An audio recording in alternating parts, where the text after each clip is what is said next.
basic structure of a very, very traditional story is something that can be done with very young learners.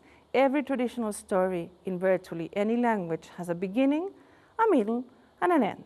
Now, this is a source of difficulty, frustration, and PISA and even PSU and other exams, international exams also, take account of these students' failure to discriminate inside the sequence of a story, because we are asking them to construct a logical schema of the story, and this is not easy. So additional bonus to the importance of making them aware of these strategies. And then I'm sure that you've used visualizing, mental images, mapping, etc. Retelling and summarizing, where other structures can be incorporated, where other strategies, sorry, can be incorporated. Your language, your grammar, what other example can be more relevant if you want to drill verb tenses instead of trying once again discrete items, discrete exercises, to have your students retell something that already happened. And representation of content, again, with very young learners, it can be by means of visual. Then as they get more confident and as they have more both cognitive and learning resources, they can start representing the content with diagrams, with outlines, and other options.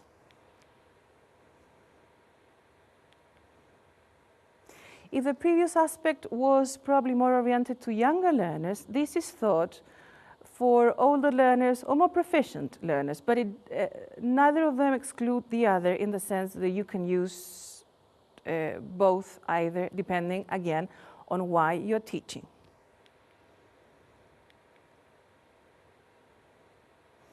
Probably skimming and scanning, two absolutely essential concepts in reading. Probably they go without saying, and they demonstrate the importance of purpose. Why is it that I'm teaching? Is it that I need to get very specific information that I'm going to need to scan? Or is it that I have 10 minutes and I need to get a summary of 10 pages, then I'm going to skim? But in either case, we have to support those strategies with strategies in turn. And the SQ3R method is something quite traditional, quite old, which basically implies a combination of integrated skills, because your students have to read, they have to take notes, they have to read again, but each reading is different. Something that you can start doing as young as you want without the complexity of the note-taking.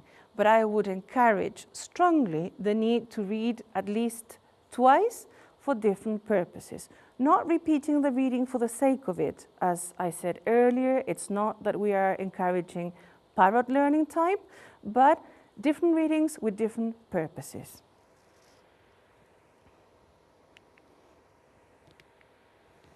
And finally, I would like to illustrate the strategies that we have been mentioning now with two specific teaching strategies. The diagram is quite clear. The reciprocal teaching, as we said, is that we have to make students aware of what they are going to learn, how, when, and where they are going to do it. So obviously, you have to take this with a pinch of salt, because depending on your learning context, you're not going to be able to do it by the script. But you can do it, for example, you can model, because basically this means that the teacher models in terms of what strategy is important. You go text.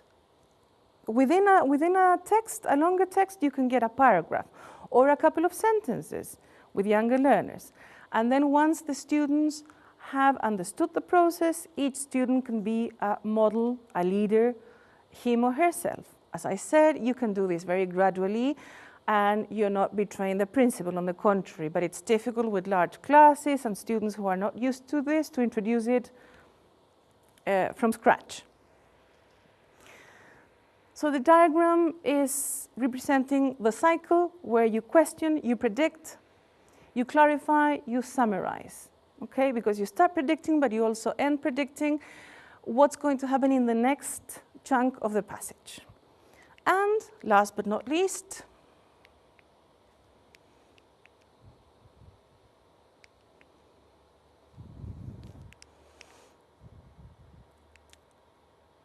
there we are. Something that probably you've dealt with, you've seen it, it's very useful, and I strongly recommend this because it's very simple, it takes no special preparation, no special resources, but it has to do with what I already know about the topic, and that is why it's called the KWL chart. It sounds like a radio program, yeah, and you can introduce it as that. Don't forget that whatever means work for you to engage students, they are valid. And basically, the K stands for what you already know about the topic. The W, what you want to learn, what you would like to learn about the topic. And finally, very useful for the closure, what you have actually learned about the topic. Sometimes I have tried this teaching strategy with only columns 1 and 2 in the lesson, and I have later on in time, I have gone back to this and I have asked students to remember what they actually learned. In fact, the last column can be used as a pre-activity or whenever you tell students what you're going to teach, what you're going to do. So I have tried in this last part to put you in the picture of how strategies, teaching strategies work. We will now look at some activities that you can try in your own context, and please feel free to use them, to adapt them with your own learners.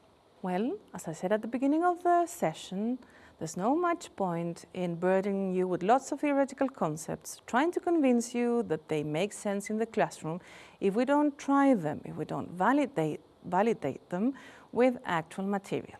So what I want to share with you is a text which is mainly aimed at very young learners. In fact, it has been taken from Cambridge Young Learners exams, and it corresponds to starters, the very first level of this type of exam. Thinking of the progress maps of the ministry, it would correspond to either initial or stage 3. But I insist, it all depends on your particular context. You can well use this, maybe adapting it to older learners with equally good results. So let's see what we have here.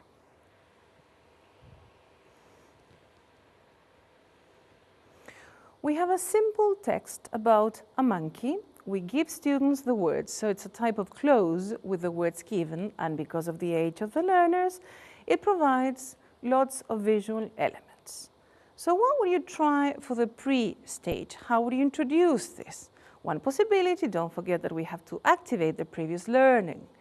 We can start with the K column. What do you know about the monkey? Before showing them the text, before giving out the text, you can simply put different pictures of monkeys and animals that you would normally find in the zoo.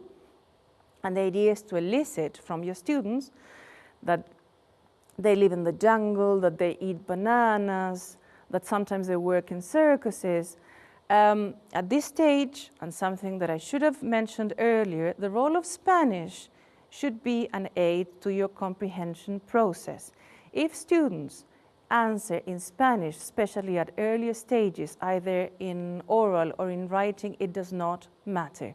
Researchers and specialists have confirmed that it should not be excluded because it's an assistant to getting comprehension in the foreign language.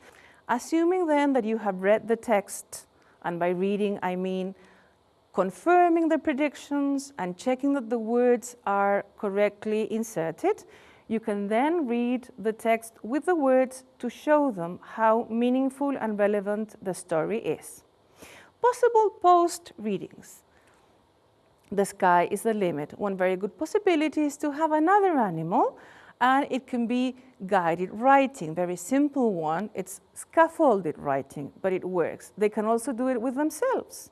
So you can have some post-writing activities. In terms of reading, you can find similar texts related to other animals or to other characters, where you can also have that.